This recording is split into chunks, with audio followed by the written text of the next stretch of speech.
یہ کہتے ہیں, اس دین کو ماننے والے کو وہ کہتے ہیں اس دین میں نماز ہے, اس دین میں پوجا پاٹ ہے.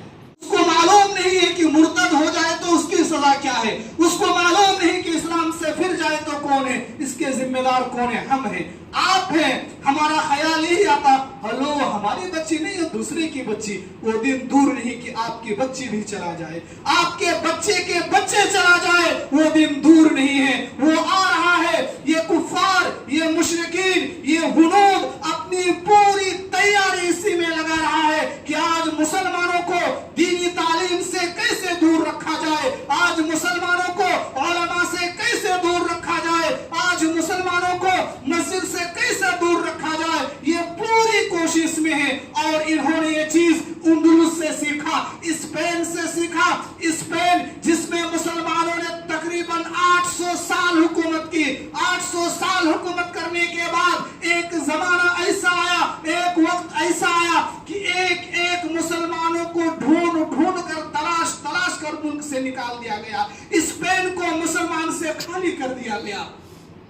مورخین لکھتے ہیں کہ وہی اسپین ہے, وہی اندلس تھا جس میں مسلمانوں نے اندلس کو علم سکھایا, جس نے مسلمانوں کو وہ تمام چیزیں دی جو ان کے پاس نہیں تھی, چاہے وہ سے ہو. لیکن وہاں کے لوگ پہلے مسلمانوں کو علماء سے بدظن کرائے, علماء سے برا گمان کرائے, پھر اس کے بعد مسجد سے دور کیے, پھر اس کے بعد مدرسے سے دور کیے. اور وہ اندلس جس کے بارے میں کہا جاتا ہے کہ گھر لائبریری تھی, مسلمان کا ہر گھر ایک لائبریری کے حکم میں تھا, ایک لائبریری کے مانند تھا, ایک لائبریری کی طرح تھا. لیکن لوگوں نے دور کرتا گیا, کتابوں سے بھی دور کر دیا. آخر یہ ہوا کہ مسلمان دین سے دور, پھر ان کو مارا کاٹا, کیا کیا ان کے ساتھ نتیجہ ہوا.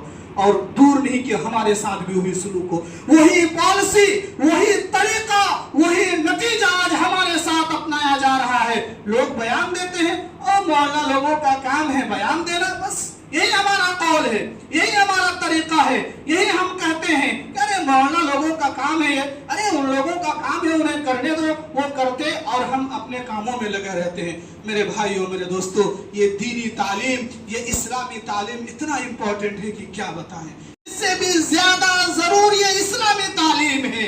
امام احمد بن حنبل 4 اماموں میں سے ایک ہے, ان کا بڑا مشہور قول ہے. وہ کہتے ہیں کہ مسلمان کے لیے کھانے پینے سے زیادہ علم کی ضرورت ہے, کیونکہ انسان کھاتا پیتا ہے فی اليوم مرتن او مرتین, دین میں 1 سے 2 بار کھاتا پیتا ہے. والعلم احوج الیہ من عدد انفسہم, لیکن اسے علم کی ضرورت اتنی پڑتی ہے جتنی بار وہ سانس لیتا ہے. جتنی بار سانس لیتا ہے اتنے بار علم کی ضرورت پڑتی ہے. لیکن کھانے پینے کی ضرورت 1 بار 2 بار 3 ٹائم بس, 4 ٹائم بس, لیکن علم کی ضرورت قدم قدم پر. لیکن ہم لوگوں نے علم ہی کو پیچھے چھوڑ دیا. میرے بھائیوں, میرے دوستوں, اسلام تو وہ ہے جو لونڈیوں کو بھی علم سکھانے کی ترغیب دیتا ہے. کہا کہ تمہارے پاس اگر لونڈی ہو, وہ بہت مشہور حدیث ہے, کہا کہ من کانت عنده ولیدہ, جس کے پاس کوئی لونڈی ہو اور اس لونڈی کو فعلمها فاحسن تعلیمها وادبها فاحسن تادیبها, اور لونڈی کو علم سکھائے, بہترین علم سکھائے, اسے ادب سکھائے اور بہترین ادب سکھائے, ثم اعتقها, پھر اسے آزاد کر دے, فتجوزها, پھر اس سے شادی کر دے, فلہ اجران, تو اس کے لیے ڈبل نیکی ہے. کہا ڈبل نیکی ہے. لونڈی آپ کے پاس آزاد کر کے شادی کر لے, ڈبل نیکی. ایک علم سکھانے کا, دوسرا اس سے شادی کرنے کا, ڈبل نیکی. اگر لونڈی کو علم سکھانے کی ترغیب دی گئی ہو تو اپنے بچے کو کیا علم سکھانے کی ضرورت نہیں ہے؟ اور بھائی, ایک لونڈی غلام, ابھی تو گھر نہیں ہے, اس زمانے میں تھا, ایک لونڈی کو علم سکھانے کے لیے کہا جا رہا ہے کہ اس کو علم دو, تو اپنے بچے کا کتنا ہو سکتا ہے. نبی صلی اللہ علیہ وسلم نے کہا علموا الصبی الصلاۃ وهم ابناء 7 سنین, لوگوں اپنی اولاد کو نماز کے طریقے سکھایا کرو جبکہ وہ 7 سال کے ہو. وَاضْرِبُوهُمْ, سال کا ہو جائے تو اسے مارو. اس سے محدثین نے کہا کہ در حقیقت صرف نماز نہیں ہے, بلکہ اسلام کے جو احکام و مسائل ہے, اسلام کے جو knowledge, Islamic knowledge, Islamic knowledge کی تعلیم و تربیت اپنے بچے کو شروع ہی سے دینے لگو، اور جب بڑا ہو جائے 10 سال کا ہو جائے تو ضرورت پڑے تو اسے مارو اسلامی تعلیم سے اگر دور رہے۔ کہ ہم نے ایسا کیا نہیں، ہمارا بچہ پیدا ہوا، پیدا ہوتے چلنا سکھا، LKG UKG پلے کلاس پتہ نہیں کیا کیا پڑھانا سکھا دیا، بس ہو گئے حضرت جنتی۔ نہیں، غلط ہے یہ۔ پہلے اپنے اولاد کو اسلامی تعلیم دیجئے، اپنے اولاد کو اسلام کی اتنی تعلیم دیجئے کہ اگر کوئی اسے مرتد کرنا چاہے تو مرتد نہ کر سکے بلکہ اسے اسلام میں داخل کر دے۔ اگر کوئی بچہ آپ کے بچے کے سامنے اسلام کا اعتراض رکھے تو اس کا جواب دے لے، منہ توڑ جواب دے سکے۔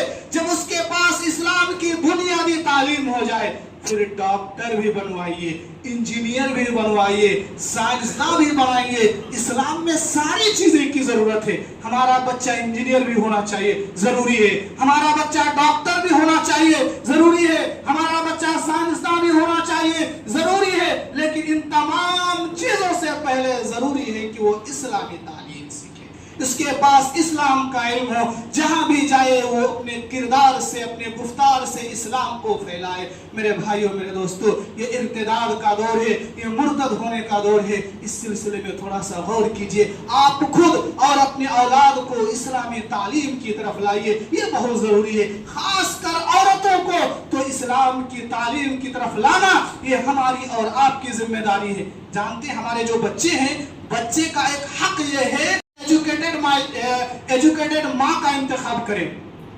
بچے کا حق ہے یہ کہ بچے کے لیے ابھی شادی نہیں ہوئی ہے، بچہ ہمارا نصیب میں جو ہے، جو تقدیر میں ہے، ایک حق ہوا گیا۔ وہ حق کیا ہے کہ اس بچے کے لیے جو ہم ماں کا انتخاب کریں وہ ماں کیا ہونا چاہیے؟ ایجوکیٹڈ ہونا چاہیے، پڑھی لکھی ماں ہونا چاہیے۔ پڑھی لکھی کا مطلب ایم ٹیک بی ٹیک نہیں ہے، پڑھی لکھی کا مطلب یہ ہے کہ دینی تعلیم ہو۔ ہمارے بچے ہیں، کسی سے پوچھیں تو جنوری، فروری، سنڈے، منڈے فڑا بتائے گا۔ کچھ بچوں سے پوچھیں تو سورہ فاتحہ بتا دے گا، ثنا بتا دے گا، درود شریف بتا دے گا۔ کیسے؟ ماں کی وجہ سے، ماں کی وجہ سے۔ جیسی ماں ویسے اس کو سکھائیے۔ اسی لیے اسلام میں کہا کہ عورتوں کی تعلیم کی طرف خصوصی توجہ دینی چاہیے۔ الحمدللہ آپ کے ہاں جو عورتوں کی تعلیم کے لیے کوشش کی جا رہی ہے، بہت اچھی کوشش ہے، یہ بہت اچھی کوشش ہے۔ اگر ہماری عورتیں، ہماری بیٹیاں، ہماری بہنیں، ہماری مائیں اگر تعلیم یافتہ ہو جائیں تو ہماری نسلیں سدھر جائے گی۔ کسی نے کہا تھا اگر ایک مرد تعلیم سیکھتا ہے تو اس کی ذات تک محدود رہتا ہے یا اس کی اولاد تک محدود رہتا ہے، لیکن اگر ایک ماں تعلیم حاصل کرتی ہے، ایک لڑکی اگر پڑھی لکھی ہوتی ہے تو اس سے پوری نسلیں سدھر جاتی ہے۔ نسلیں، ماں پڑھی لکھی اپنے اولاد کو سکھائے گی، پھر اس کے زمانے میں اس کے پوترے، اس کے نواز آئیں گے، اس کو اماں سکھا دے گی، وہ سکھا دے گی نانی دادی بن کے وہ۔ تو اگر ماں تعلیم یافتہ ہو تو اپنی پوری نسلیں سکھا دے گی۔ بہرحال میرے بھائیوں، میرے دوستو، کہنے کی تو بہت ساری باتیں تھی لیکن وقت ختم ہو گیا، اسی لیے میں کہوں گا کہ میرے بھائیوں، میرے دوستو، دینی تعلیم کی طرف توجہ دیجیے۔ یہ شرک کی ابتدا جو آئی کیسے آئی؟ علم کی کمی کی وجہ سے۔ ہمارے اندر جو بدعات ہے، یہ جو خرافات ہے، یہ جو گناہ کے کام ہیں، یہ جو دین سے ریزن کیا ہے؟ علم سے دوری۔ علم نہیں ہے لوگوں کے پاس، علم نہیں ہے۔ علم نہ ہونے کی وجہ سے لوگ بدعات میں مبتلا ہے، علم نہ ہونے کی وجہ سے شرک میں مبتلا ہے۔ اگر میں ایک ایک گھر کا جائزہ لوں، اہل الحدیث کی بات کر رہا ہوں، ایک ایک گھر کا جائزہ اگر میں لے لوں، کتنے گھرانے ایسے ہیں جس میں نعوذ باللہ شرکی اور کفری اعمال پائے جائیں گے۔ یہ میرا چیلنج ہے، یہ میرا چیلنج ہے۔ کتنے گھرانے ایسے ہوں گے جس گھر میں کفری اور شرکی اعمال پائے جاتے ہیں لیکن وہ انجام کیوں دیتے ہیں؟ نہیں معلوم ہے، نہیں معلوم ہے، اس بیچارے کو نہیں معلوم ہے۔ علم کی کمی ہے جس کی وجہ سے وہ انجام دے رہا ہے، یا تو دنیا کا رسم سمجھ کر یا سمجھ کے باپ دادا کر کے گئے۔ میرے بھائیوں، علم حاصل کیجئے، آپ خود آئیے، اپنے اولاد کو دیجئے اور اپنی لڑکیوں کو، اپنے بچیوں کو خاص کر اس کی طرف لائیے۔ اور یہ جو مدرسہ ہو رہا ہے، بہت ہی اچھا کام، بہت ہی اچھی کوشش۔ اس کوشش کا، اس کام کا جتنی تعریف کی جائے کم ہے۔ الحمدللہ میں نے اس سے پہلے بتایا تھا کہ یہی سے میں پھیلا تھا، پھر یہی سے ایک لڑکیوں کا مدرسہ ہونا چاہیے کہ پورے نیلور ڈسٹرکٹ کی لڑکیاں یہاں پہ آئے اور ہر جگہ کی لڑکی پھر یہاں سے علم حاصل کرے، پھر یہاں پہ جائے۔ جو روح پڑھا لکھا رہے گا تو گھر سدھر جائے گا، گھر جنت۔ بس